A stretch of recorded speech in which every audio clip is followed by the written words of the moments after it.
رسول الله صلی الله علیه وسلم فرمایلی دي چې په هر دور کې که د نبی علیه السلام دور و که د اوس زموږ او تاسو دور ده، رسول الله صلی الله علیه وسلم فرمایلی دي چې افضل الجهاد من قال کلمة حق عند سلطان جائر. نبی علیه الصلاة والسلام فرمایي چې افضل جهاد دا ده، الله اکبر، چې من د هغه چا د افضل جهاد غوره جهاد قال چې دا وینا د کړي ویل قال په معنی یقول سره دا وینا کوي، دا وای کلمة حق حق خبره کوي چې نشته حقدار د بندګۍ کې یوازې یو الله ده، او قانون د غیر الله دا کفر ده، جمهوریت کفر ده. هر هغه قانون چې قرآن سره په ټکر کې د نبی اسلام حدیث سره په ټکر کې نو دا مردود ده او دا شیطانی قانون ده، دا طغا ده، طاغوت ده.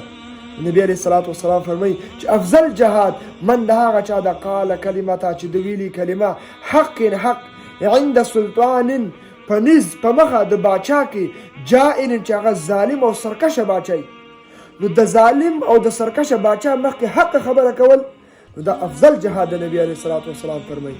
باچا ذکر کړی دا خو دین عام خلک هم مراد دي، هر هغه څوک چې باطله خبره کوي نو دې مقابله کې حق خبره کوه، نو دا افضل جهاد د نبی علیہ الصلوۃ والسلام فرمایي. د موږ تاسو توفیق راکړي چې همیشه د حق طرف باندې روان سو، همیشه د حق مدګرتیا وکړو. لکه وګوره قرآن چې موږ تاسو وګورو، ابراهیم علیه الصلوۃ والسلام یو خو او بل خو نمرود په ټوله دنیا باچای کړی و، نمرود بل نوم بخت نصر ده، خو ابراهیم علیه السلام حق خبره کوله، د نمرود مخکې کوله، د فتار حاضر او ټول قوم مخکې حق خبره کوله. بل خو وګوره موسی علیه الصلوۃ والسلام حق خبره کوله، جهاد حق جهاد یې کو.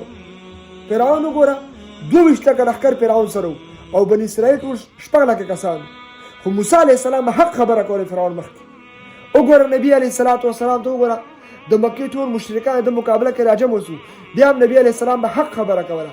رسول الله صلی الله علیه وسلم فرمایي چې افضل جهاد د انسان دا ده چې هغه حق خبره وکړي، که د باچا په مخه کې او که د کلي مشري او که به ارسو کې حق خبره به کوي. دا افضل جهاد نبی علیه الصلوۃ والسلام فرمایي. من الله توفیق.